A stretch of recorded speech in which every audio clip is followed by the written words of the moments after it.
la semaine prochaine dans Parlons de livres.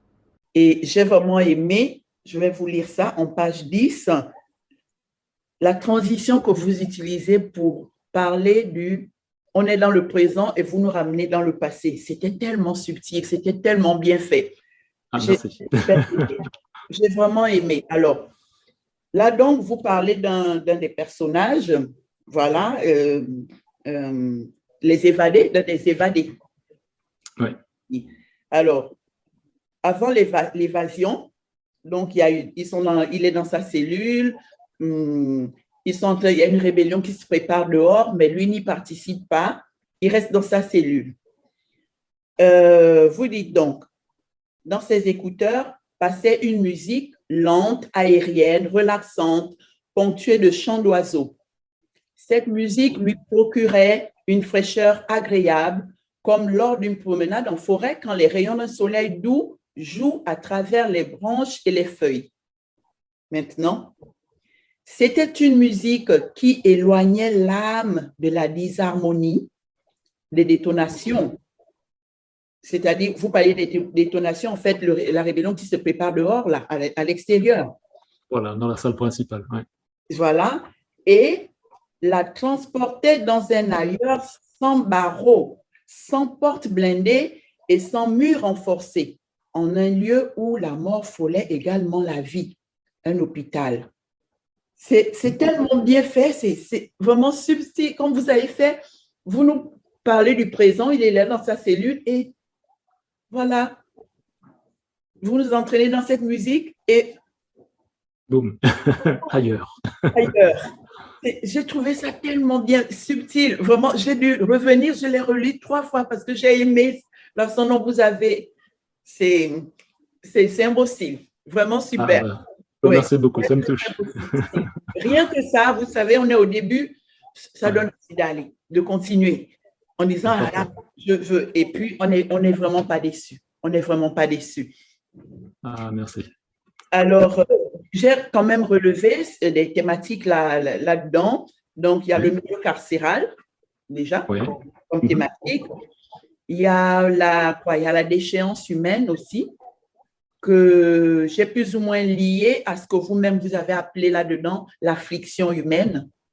Oui. Donc, beaucoup de choses se lient. Il y a le comportement humain, on va en parler. Et puis, il y a le destin. Oui. En gros, voilà, c'est les thèmes que j'ai relevés dans ce récit. On va commencer par le milieu carcéral.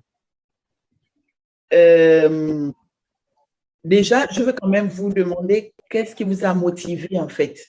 Qu'est-ce qui vous a motivé? Parce que c'est tellement bien fait, on a l'impression, je ne sais pas, on est dans quel film? Vous savez, un film d'action, hein, qui c'est bien décrit, tout ça. Qu'est-ce qui vous a motivé? Bon. Disons que, voilà, moi j'aime bien le cinéma, je suis assez visuel. Beaucoup d'auteurs sont comme ça, donc j'en fais partie. Et j'aime montrer, en fait, au-delà des mots, des expressions, ce qui peut se lire sur un visage. Donc c'est pour ça, au début, je vais parler de la description succincte du visage, mais je vais laisser quand même les gens s'imaginer qui sont les personnages, à quoi ils ressemblent. Parce que au-delà de ça, je regarde la psychologie. Donc ça va être dans un comportement, une parole, un geste, quelque chose qui va montrer donc, qui est le personnage en question. Ce qui m'a inspiré, par exemple, c'est le fait de me demander comment quelqu'un, tous les bébés sont mignons, sont gentils, tout ça, comment on peut ensuite dévier, à quel moment on dévie, qu'est-ce qui fait qu'on devient un voyou, par exemple, dans le cas de ces gens-là. Est-ce que c'est un événement extérieur, toujours, donc ça peut être l'environnement, ça peut être familial ou autre. Est-ce que ça vient de l'intérieur? Il y a pour certaines personnes, des gens sont devenus des voyous parce que c'est dans les gènes, ils vont me dire ça. Voilà. Est-ce que c'est le cas? Est-ce que tout est écrit? Est-ce qu'il y a un déterminisme?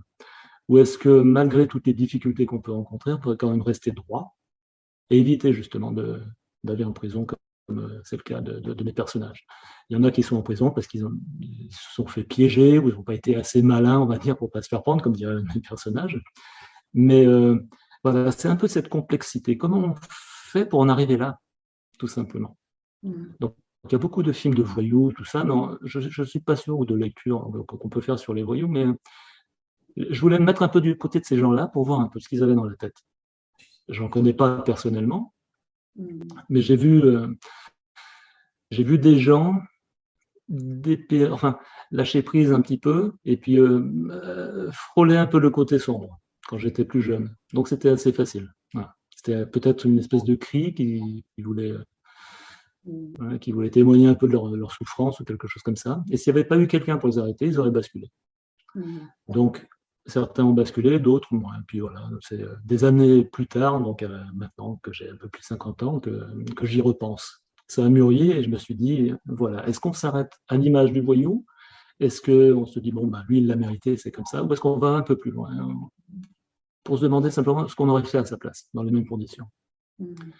C'est pour ça que j'ai des personnages qui sont un petit peu, enfin, que j'aime bien, comme Aiden, par exemple, qui est vraiment très, très forte.